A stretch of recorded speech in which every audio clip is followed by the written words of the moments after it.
पर हो तो गीतांजलि परिवार में मैं आप सभी का हार्दिक स्वागत करती हूँ।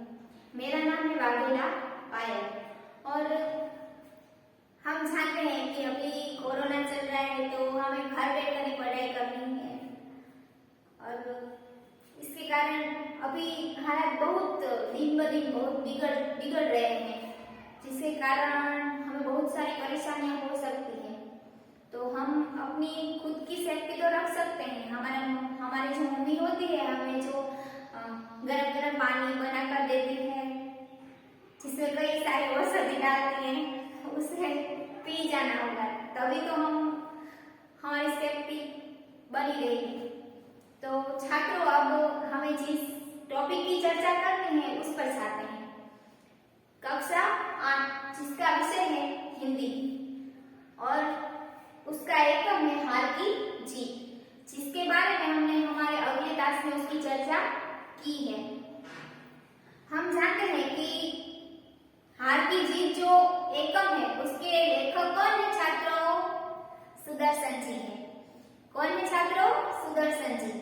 तो यह जो सुदर्शन जी जो है उनके बारे में हमने अगले क्लास में चर्चा की थी कि सुदर्शन जी ने हार की जीत जो गद्य है उसमें एक सज्जन मनुष्य और एक दुर्जन मनुष्य की बात इस गद्य में दर्शाई है कि एक सज्जन मनुष्य के जो व्यक्तित्व है उसका असर उस दुर्जन मनुष्य जिसका नाम था डाकू खड़क सिंह जिस पर होता है और उसकी जो प्रकृति है उसमें परिवर्तन आ जाता है, क्योंकि सज्जन मनुष्य की संगत में कोई दुर्जन मनुष्य रहे ना तो वो भी सज्जन बन जाता है, क्योंकि सज्जन मनुष्य होते ही इतने अच्छे हैं तो दुर्जन मनुष्य में अच्छाई आ जाती है। तो यह जो सज्जन मनुष्य यानी कौन है? सज्जन मनुष्य यानी बाबा भारती। तो यह जो बाबा भारती नाम के जो व्यक्ति है सज्जन मनुष्य महापुरुष जो एक मंदिर के पुजारी है और वहां पर रहते हैं और उनके पास एक सुंदर सा बहुत ही बढ़िया सा एक घोड़ा है जिसका नाम क्या था? सुल्तान था। तो ये जो सुल्तान नाम का जो उनका घोड़ा था वो बहुत ही सुंदर था, आकर्षित था और उसकी चाल कोई भी देखे तो उस पर लट्टू हो जाता है, यानी कि उस पर ऐसा कहे ना कि कोई भी उसे देखे तो उसके अंदर उसकी छवि अंकित हो जाती है, क्योंकि वो चलता भी इतना सुंदर था कि कोई भी देखे तो उसे अच्छा ही लगता। और ये घोड़ा देखने में भी इतना आकर्षक और बहुत ही बढ़िया सा था कि जब ये बाबा भारती उस घोड़े को लेकर चक्कर मारने के लिए निकलते तो सभी लोग उसे देखते, क्योंकि इतना सुंदर घोड़ा था तो सभी लोग देखने के लिए आते और उसकी चर्चा फैल जाती थी कि बाबा भारती के पास इतना सुंदर सा घोड़ा है और बहुत ही अच्छा है और दिखने में भी इतना आकर्षक है, सुडौल है, तो सभी लोग चलते और बाबा भारती अपना घोड़े और वो अकेले ही रहते अपने घोड़े के साथ। उनके साथ तो परिवार नहीं था, सिर्फ अकेले और उनके साथ उनका घोड़ा, और पूरे दिन रात उसकी सेवा चाकरी करते और जो समय बचता उसमें भजन भक्ति करते और गांव के लोगों के बारे में कुछ चिंता नहीं करते और उनसे कुछ बात भी नहीं करते, क्योंकि वो भले उसका घोड़ा भला। और बाबा भारती जो है वो बहुत ही अच्छे इंसान है, महापुरुष थे। और एक दिन ऐसा होता है कि डाकू जो खड़क सिंह नाम का एक डाकू था जो बहुत ही बड़ा गुंडा कह सकते हैं ना, ऐसा गुंडा था, अभी गुंडा कह सकते हैं, उस समय में डाकू कहा जाता था कि वो जो खड़क सिंह नाम का जो डाकू था जो पूरे विस्तार में बहुत ही प्रख्यात था, क्योंकि कोई भी डाकू हो तो उसकी चर्चा तो फैलती है कि वो डाकू है, वो चोर या चोरी करता हो उससे सभी डरते ही हैं। तो ये जो खड़क सिंह नाम का जो डाकू था वो बहुत ही बड़ा और बहुत ही खतरनाक था, सभी लोग उससे डरते।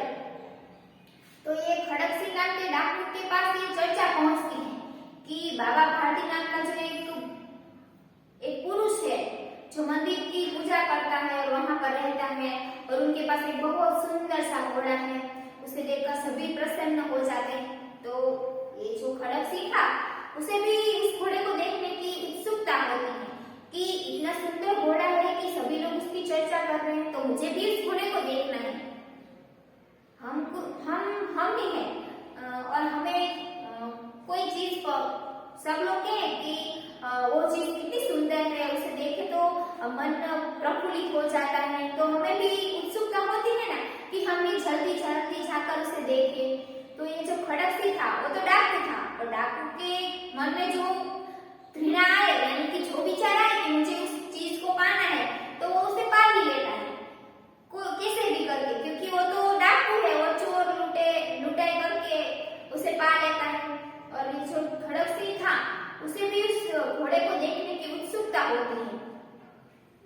और एक दिन वो बाबा भारती के मंदिर जो है वहां पर जाता है, और वहां पर जाकर बाबा भारती से नमस्कार करता है और कहता है कि, तो बाबा भारती तो आश्चर्यचकित हो जाते हैं कि यह खड़क सिंह मेरे मंदिर पर क्यों आया, क्योंकि डाकू को कोई देखे तो आश्चर्य तो होगा ही कि यह डाकू को यहाँ पर आने की क्या ऐसी आवश्यकता कि वो यहाँ पर आया है।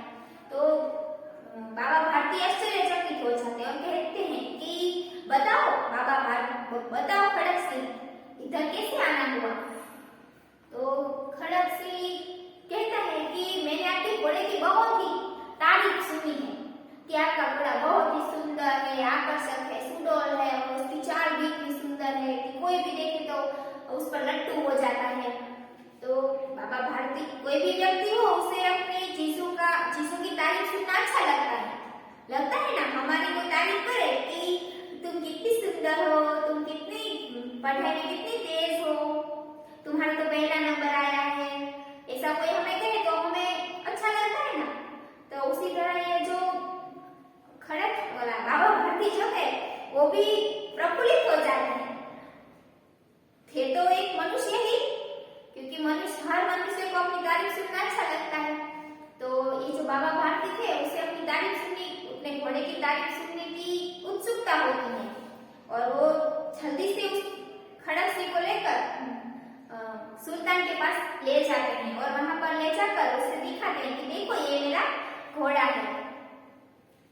तो वो जो खड़क सिंह था वो तो उस घोड़े को देखकर आश्चर्यचकित हो जाता है, क्योंकि इतना सा सुंदर घोड़ा था कि उसने तो सिर्फ तारीफ ही सुनी थी, लेकिन आज उसने असली में उस घोड़े को देखा तो वो तो आश्चर्यचकित हो जाता है, और उसे लगता है कि इतना सुंदर घोड़ा बाबा भारती के पास, ऐसा घोड़ा तो मेरे पास होना चाहिए।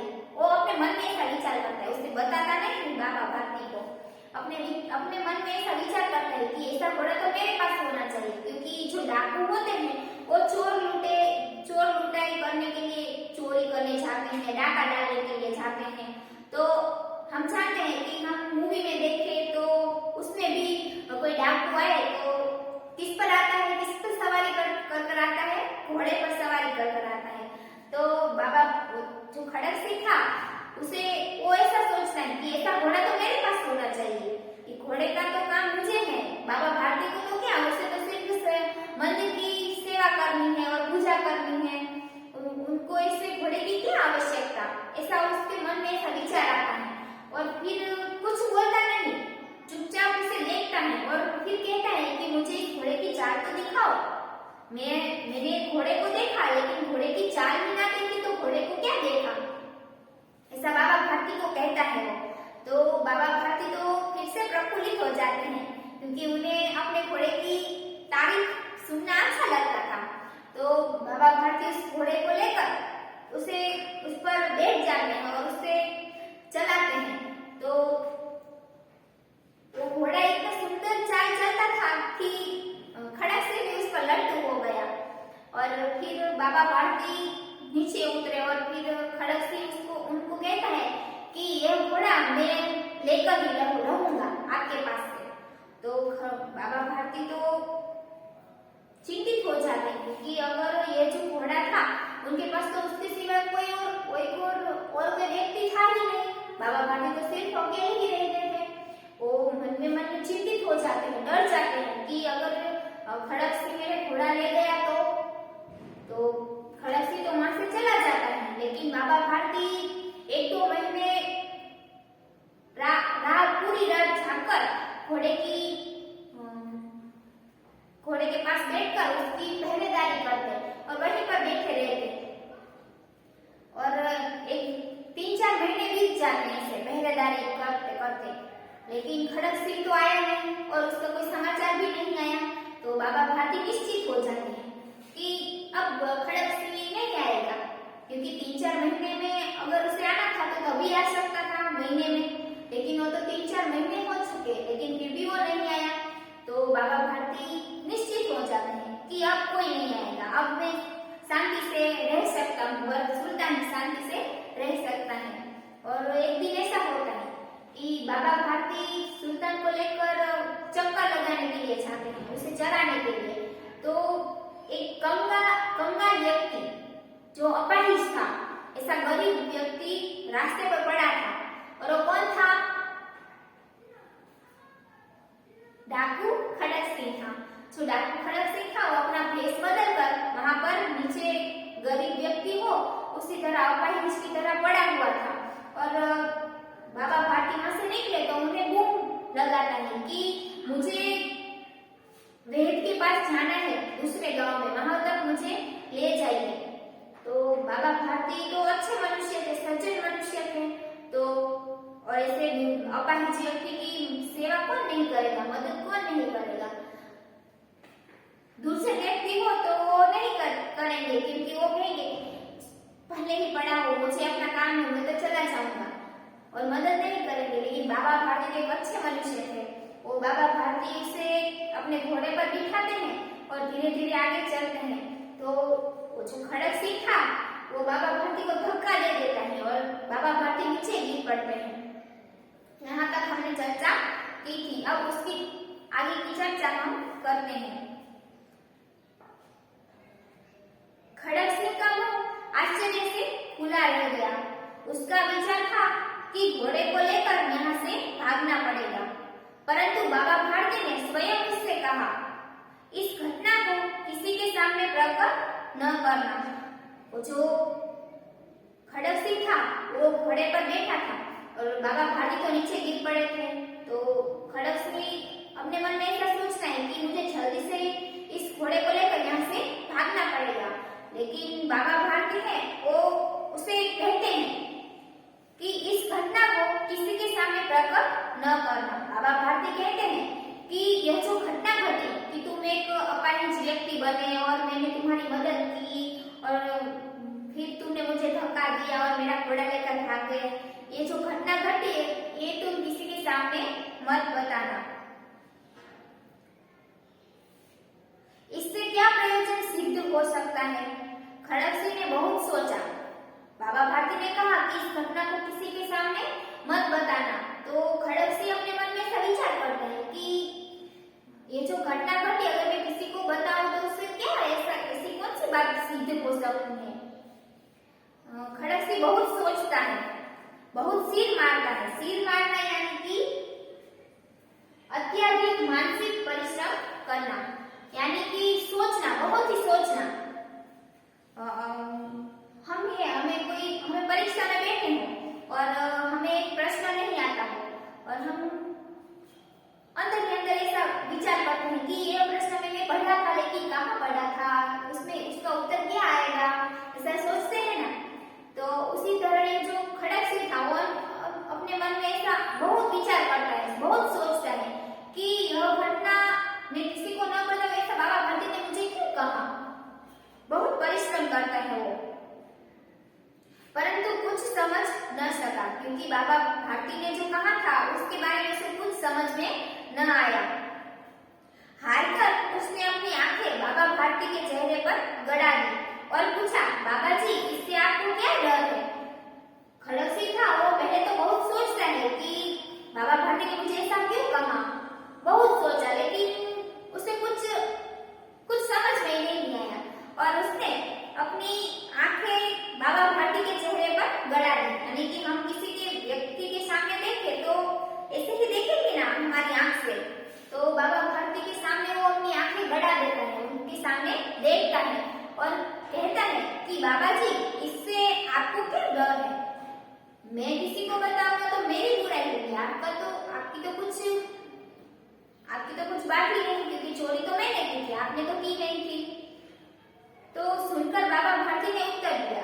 खड़क सिंह कहता है कि ये जो घटना घटी उसके बारे में मैं किसी को बताऊं तो मेरी बुराई दिखेगी, आपकी तो दिखने वाली नहीं थी। तो यह सुनकर बाबा भारती उसे उत्तर देते हैं और कहते हैं, लोगों को अगर इस घटना का पता लगा तो वे किसी गरीब का विश्वास नहीं करेंगे। बाबा भारती कहते हैं कि अगर इस घटना के बारे में किसी व्यक्ति को यानी जो समाज के जो लोग हैं उसे पता चला तो कोई भी व्यक्ति किसी गरीब व्यक्ति पर भरोसा नहीं करेंगे। यह कहते कहते उन्होंने सुल्तान की ओर इस तरह मुंह मोड़ लिया जैसे उनका कोई संबंध ही नहीं रहा। बाबा भारती ने ऐसा कहा कि अगर इस घटना के बारे में किसी मनुष्य को पता चला तो वो किसी भी गरीब व्यक्ति पर भरोसा नहीं करेंगे। और वो कहते हैं कि ऐसा बोलते बोलते वो जो घोड़ा था सुल्तान, जो उनका बहुत ही प्रिय था, उसके सामने वो देखते भी नहीं और मुंह मोड़ लेते हैं।